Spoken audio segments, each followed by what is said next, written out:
Hello दोस्तों, पूरी Lucent Hindi grammar GK की निचोड़ की इस वीडियो में आपका वेलकम है दोस्तों। तो ये वीडियो का 11वां पार्ट है दोस्तों। इससे पहले भी 10 पार्ट बनाए जा चुके हैं दोस्तों, वो भी आप चैनल पे जाके देख सकते हैं। तो यहाँ मिलने वाले दोस्तों आपको 1000 महत्वपूर्ण क्वेश्चन मिलने वाले दोस्तों, जो कि बार बार एग्जाम के अंदर और रिपीट हो रहे हैं और आने वाले सभी एग्जाम में आपको देखने को मिलने वाले दोस्तों।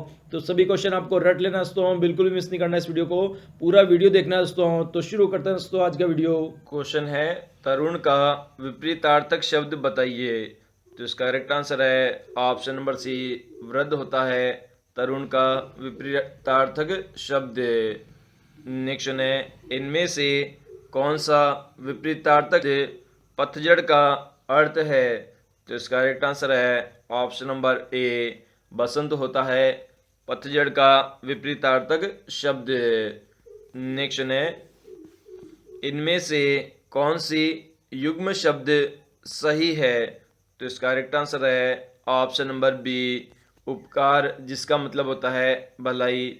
ये युग्म शब्द बिल्कुल सही है।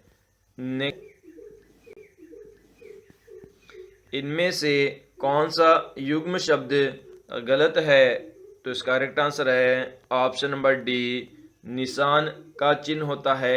ये ऑप्शन बिल्कुल गलत है। नेक्स्ट है, इनमें से कौन सा शब्द अशुद्ध है। तो इसका करेक्ट आंसर है ऑप्शन नंबर डी, जो पुण्य जो शब्द है वह एक अशुद्ध शब्द है।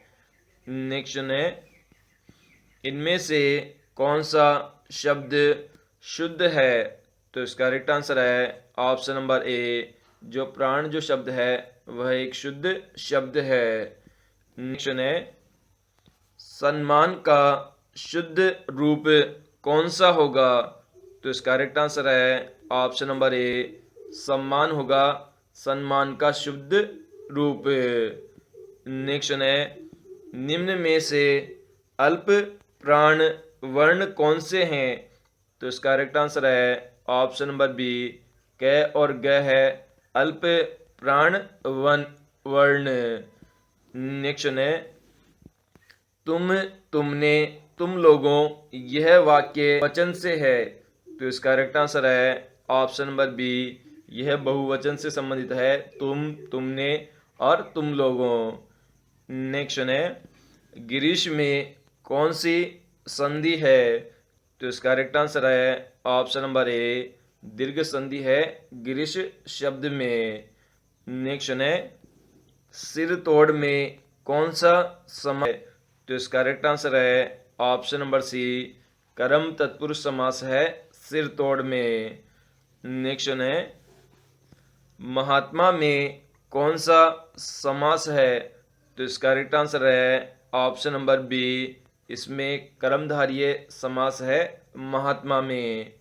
नेक्स्ट है, पत्र लेखन कितने प्रकार के होते हैं। करेक्ट आंसर है ऑप्शन नंबर ए, 3 प्रकार के होते हैं पत्र लेखन।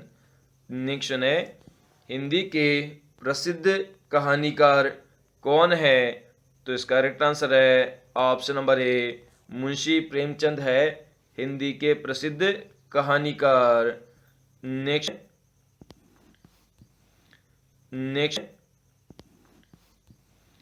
तितली उपन्यास के लेखक कौन है। तो इसका करेक्ट आंसर है option number B, Jaishankar Prasad है तितली उपन्यास के लेखक। नेक्स्ट है, कुंडलिया छंद में पंक्तियां होती है। तो इसका करेक्ट आंसर है ऑप्शन नंबर सी, कुल मिलाकर 6 पंक्तियां होती है कुंडलियां छंद में। नेक्स्ट है, इनमें से अलंकार के कौन सा भेद है। तो इसका करेक्ट आंसर है ऑप्शन नंबर ए, शब्द अलंकार है जो कि अलंकार का भेद है। नेक्स्ट है, अर्थ अलंकार के कितने भेद होते हैं। तो इसका करेक्ट आंसर है ऑप्शन नंबर बी, 12 भेद होते हैं अर्थ अलंकार के। नेक्स्ट है, इनमें से रस का कौन सा भेद है। तो इसका करेक्ट आंसर है ऑप्शन नंबर सी, करुण है जो कि एक रस का भेद है। नेक्स्ट है, इनमें से अर्थ के अनेकार्थक शब्द क्या है? तो इसका करेक्ट आंसर है ऑप्शन नंबर ए, कारण, मतलब और धन होता है अर्थ के अनेकार्थक शब्द। नेक्स्ट है, हिंदी किस भाषा परिवार की? तो इसका करेक्ट आंसर है ऑप्शन नंबर ए, भारतीय परिवार की भाषा है हिंदी। नेक्स्ट है, भारत में सर्वाधिक बोले जाने वाली भाषा कौन सी है? तो इसका करेक्ट आंसर है ऑप्शन नंबर ए, हिंदी भाषा है जो कि सर्वाधिक बोली जाने वाली भाषा है। नेक्स्ट है, हिंदी भाषा का जन्म हुआ है? तो इसका करेक्ट आंसर है ऑप्शन नंबर ए, अपभ्रंश से हुआ है हिंदी भाषा का जन्म। नेक्स्ट है, निम्नलिखित में से कौन सी बोली अथवा भाषा हिंदी के अंतर्गत नहीं आती है? तो इसका करेक्ट आंसर है ऑप्शन नंबर डी, जो तेलुगु भाषा है वह हिंदी भाषा के अंतर्गत नहीं आती है। इसके अलावा कन्नौजी, बांगरू, अवधी ये तीनों ही हिंदी भाषा के अंतर्गत आने वाली बोलियां हैं। नेक्स्ट है, हिंदी की विशिष्ट बोली ब्रजभाषा किस रूप में अधिक प्रसिद्ध है? तो इसका करेक्ट आंसर है ऑप्शन नंबर डी, काव्य भाषा के रूप में अधिक प्रसिद्ध है ब्रजभाषा। नेक्स्ट है, भारतवर्ष में हिंदी को आप किस वर्ग में रखेंगे? तो इसका करेक्ट आंसर है ऑप्शन नंबर ए, इसे राजभाषा के रूप में रखेंगे हिंदी को। नेक्स्ट है, ढूंढाड़ी बोली है? तो इसका करेक्ट आंसर है ऑप्शन नंबर बी, बिल्कुल करेक्ट है, पूर्वी और राजस्थान की बोली है ढूंढाड़ी। नेक्स्ट है, ब्रज बुली नाम से जानी जाती है? तो इसका करेक्ट आंसर है ऑप्शन नंबर डी, पुरानी बांग्ला भाषा को जाना जाता है ब्रजबुली नाम से। नेक्स्ट है, निम्न में से कौन सी भाषा देवनागरी लिपि में लिखी जाती है? तो इसका करेक्ट आंसर है ऑप्शन नंबर सी, मराठी भाषा है जो कि देवनागरी लिपि में लिखी जाती है। क्वेश्चन है, निम्नलिखित में से कौन सी भाषा संस्कृत भाषा की अपभ्रंश है? तो इसका करेक्ट आंसर है ऑप्शन नंबर डी, पाली भाषा है जो कि संस्कृत भाषा की अपभ्रंश है। नेक्स्ट है, अधिकतर भारतीय भाषाओं का विकास किस लिपि से हुआ है? तो इसका करेक्ट आंसर है ऑप्शन नंबर डी, ब्राह्मी लिपि से हुआ है अधिकतर भारतीय भाषाओं का विकास। नेक्स्ट है, हिंदी भाषा किस लिपि में लिखी जाती है? तो इसका करेक्ट आंसर है ऑप्शन नंबर सी, देवनागरी लिपि में लिखी जाती है। नेक्स्ट है, वर्तमान हिंदी का प्रचलित रूप है? तो इसका करेक्ट आंसर है ऑप्शन नंबर सी, खड़ी बोली है वर्तमान हिंदी का प्रचलित रूप। नेक्स्ट है, हिंदी भाषा की बोलियों के वर्गीकरण के आधार पर छत्तीसगढ़ी बोली है? तो इसका करेक्ट आंसर है ऑप्शन नंबर ए, पूर्वी हिंदी का भाग है छत्तीसगढ़ी बोली। नेक्स्ट है, निम्नलिखित में से कौन सी पश्चिमी हिंदी की बोली नहीं है? तो इसका करेक्ट आंसर है ऑप्शन नंबर डी, बघेली नहीं है पश्चिमी हिंदी की बोली। नेक्स्ट है, भारतीय संविधान के किस अनुच्छेद में राजभाषा संबंधी प्रावधानों का उल्लेख है? तो इसका करेक्ट आंसर है ऑप्शन नंबर ए, अनुच्छेद 343 से लेकर 351 तक किया गया है और राजभाषा संबंधी एक है। नेक्स्ट है, दक्षिण भारत हिंदी प्रचारण सभा का मुख्यालय कहाँ पर स्थित है? तो इसका करेक्ट आंसर है ऑप्शन नंबर सी, चेन्नई में स्थित है। नेक्स्ट है, हिंदी भाषा का विकास का सही अनुक्रम कौन सा है? तो इसका करेक्ट आंसर है ऑप्शन नंबर ए, बिल्कुल करेक्ट है, सबसे पहले पाली, फिर प्राकृत, फिर अपभ्रंश, फिर हिंदी। तो ये सही क्रम है हिंदी भाषा के विकास का।